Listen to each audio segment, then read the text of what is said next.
bila bercerita tentang tanggungjawab, bila bercerita tentang amanah, saya nak ingatkan diri saya, amanah yang paling besar, tanggungjawab yang paling besar, yang kadang-kala kita hari ini terlupa.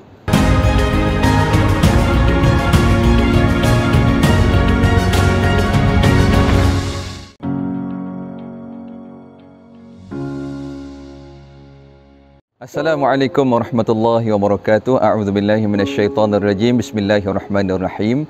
Alhamdulillah wassalatu wassalamu ala Rasulillah wa ala alihi wa sahbihi ajma'in. Amma ba'd.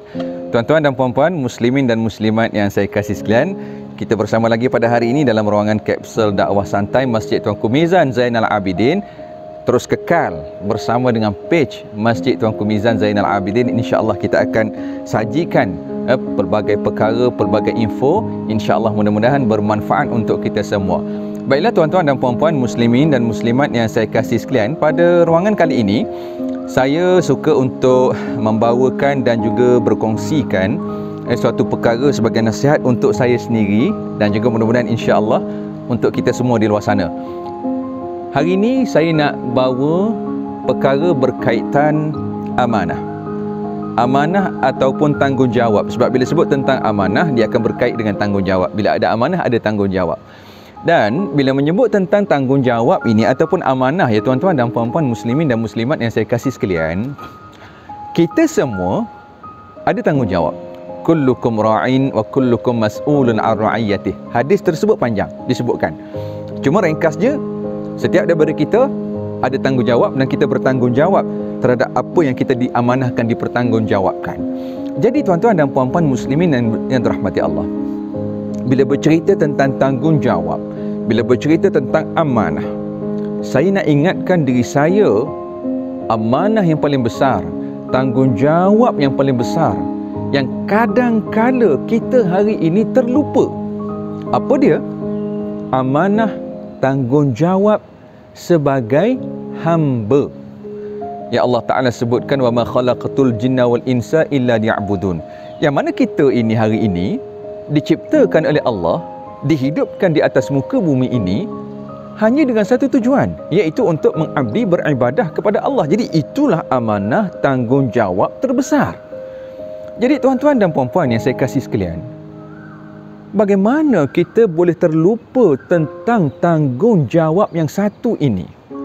Kan, hari ini kita berbicara tentang tanggungjawab di tempat kerja, tanggungjawab sebagai suami, tanggungjawab sebagai anak, tanggungjawab sebagai bapa, kan, tanggungjawab sebagai jiran tetangga. Kita berbicara pelbagai tanggungjawab, pelbagai amanah. Tetapi mungkin kita terlepas pandang tanggungjawab yang satu yang paling besar, iaitu beribadah, mengabdi diri kepada Allah Subhanahu wa taala. Jadi muslimin yang dirahmati Allah, bila bercerita tentang amanah ataupun tanggungjawab, dalam satu hadis Rasul sallallahu alaihi wasallam, Rasul ada mengaitkan tentang sifat munafik, ciri munafik, salah satunya khianat kepada amanah. Allahu akbar. Bayangkan sekiranya kita khianat, kita abaikan amanah tanggungjawab sebagai hamba, pastinya kehidupan kita tidak bermakna, tidak berguna. Tuan-tuan dan puan-puan yang saya kasih sekalian, jadi jangan dilupai, jangan diabaikan, jangan diambil remeh tentang amanah yang satu ini. Amanah tanggungjawab pengabdian kepada Allah Subhanahu wa taala. Dan bila menyebut tentang amanah tanggungjawab pengabdian kepada Allah, sebab bila nak melaksanakan tanggungjawab, menunaikan amanah sebagai hamba Allah, di sana menuntut kepada kita untuk memahami apa yang Allah Ta'ala kehendaki, apa perintah-perintah Allah yang terkandung di dalam Al-Quran. Jadi untuk memahami tentang perkara itu, maka kita ada pula satu tanggungjawab yang besar yang lain. Apa dia? Menuntut ilmu, belajar. Jadi semuanya berkait dengan tanggungjawab dan juga amanah. Kita hidup di atas muka bumi ini tidak boleh tidak lari daripada amanah dan tanggungjawab. Tak boleh tuan-tuan dan puan-puan yang saya kasih sekalian. Orang yang tak ada tanggungjawab, orang yang tak ada amanah ni, ataupun senang cerita, diangkat. Mereka ini tidak ada tanggungjawab, mereka ini tidak ada amanah. Siapa? Orang yang tidak ada akal. Jadi kita semua berakal, tuan-tuan dan puan-puan yang saya kasih sekalian.